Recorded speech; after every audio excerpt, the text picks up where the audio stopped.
Greetings to all. Greetings to the Prince of Iran. Greetings to my people. With all, I would like to thank the Prince of Iran, the next King of Iran. With all my hopes, sorrow, and the love I carry in my heart, I speak to you. I am the sister of Mahmoud Mehrabi, a political prisoner whose life is in grave danger. How can one put into words a pain that takes root in the hearts of thousands of families each day? How can one describe a wound that is etched not only on the body and soul of the brother, my sister, and my family, but on the very body and soul of my homeland? Mahmoud Mehrabi, my brother who lives a life of courage, believes in freedom, and exemplifies independent thought, has been met with the cold walls of prison, torture, solitary confinement, and a death sentence, nightmares that have become a terrifying reality. But this is not just the story of one family. This is the story of thousands of families whose loved ones are imprisoned.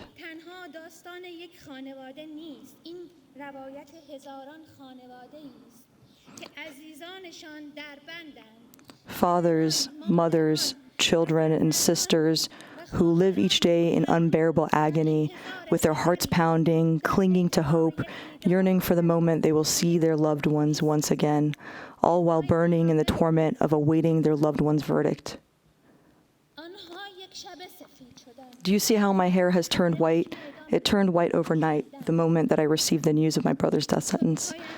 Look at the deep wrinkles of my face. These are the scars of my unbearable pain, etched by the immense suffering inflicted upon my brother and my family. I left my ancient homeland, Iran, and came here for a sip of freedom.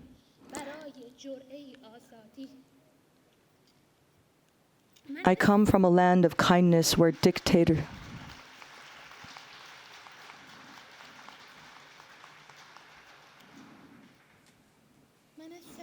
I come from a land of kindness where dictators extinguish hope. My homeland is wounded, torn apart by the crimes of a dangerous extremist minority that is not just a threat to Iran, but to the entire world.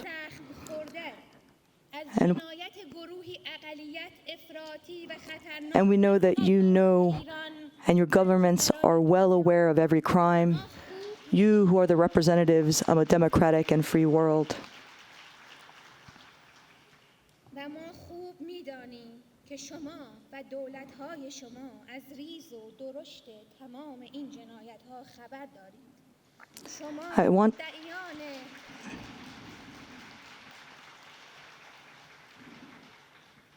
I want to share with you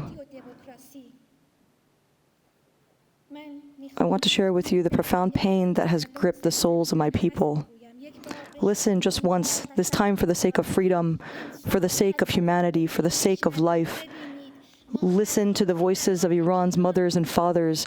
Watch how their beloved children are killed, tortured, blind, raped, and forcibly disappeared. My outcry is for the 1,500 Iranians who were shot and silenced within 3 days during Bloody November.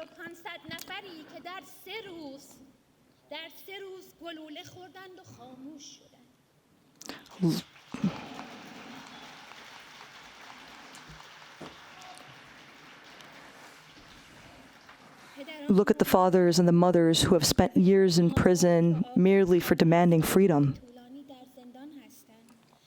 Can you bear living a life where you never see your children grow up?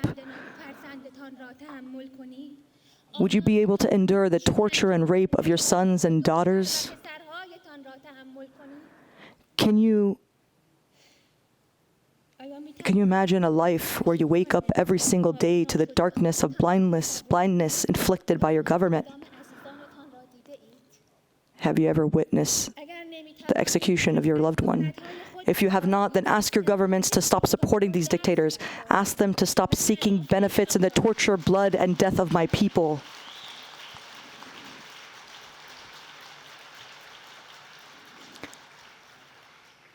I am from Iran, where Zara Ismaili, a street singer, has been imprisoned for months merely for being a woman and for singing.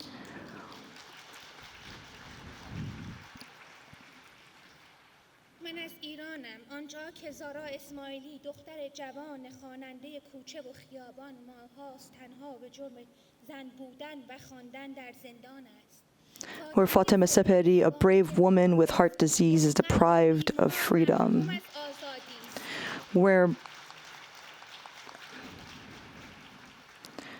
Mashallah Karami, Nahid Shirpishe, and Manucher Bakhtiari are imprisoned for simply demanding their rights.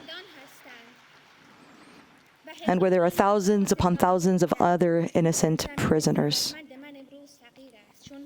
And in Iran, my rich homeland is today impoverished because its wealth is spent on fueling wars and extremism in the region.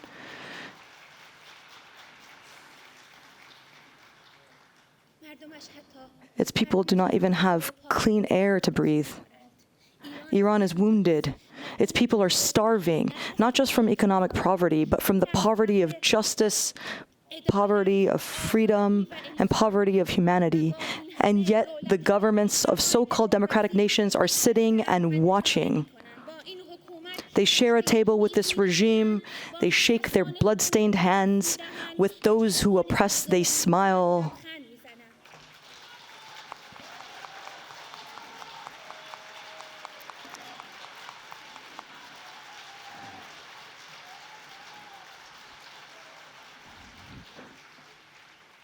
But I ask you,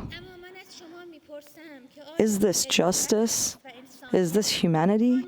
We do not want mere expressions of concern. Instead of offering concern this time, take action. Use all your power. In the name of all grieving mothers, in the name of political and ideological prisoners, in the name of all the daughters and sons of my homeland who perish in the silence of the world, I urge you to see the people of Iran. To not close your eyes to these crimes. You have the opportunity to be a voice for freedom. Do not allow history to place you alongside the oppressors. This oppression will come to an end, and when it does, do not give future generations a reason to accuse you of silence and inaction. Iran bleeds, yet it remains alive. Iran suffers, but it continues to fight. And we will continue to stand for its freedom until our very last breath. Listen, what you hear from me is a last glimpse of hope from a suffering land burdened with injustices. This is the voice of Iran, where our backs are broken, but we stand tall in dignity. Stand with us, hear our voices, so when freedom comes in a world that has lost its humanity, you will be remembered for upholding dignity and justice. Tomorrow belongs to us. Tell me, where will you stand in history?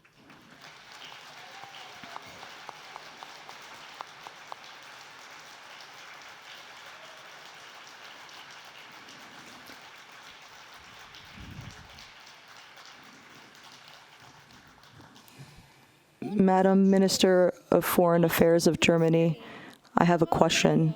Where do you stand in history? Alongside the people of Iran or alongside the Islamic Republic?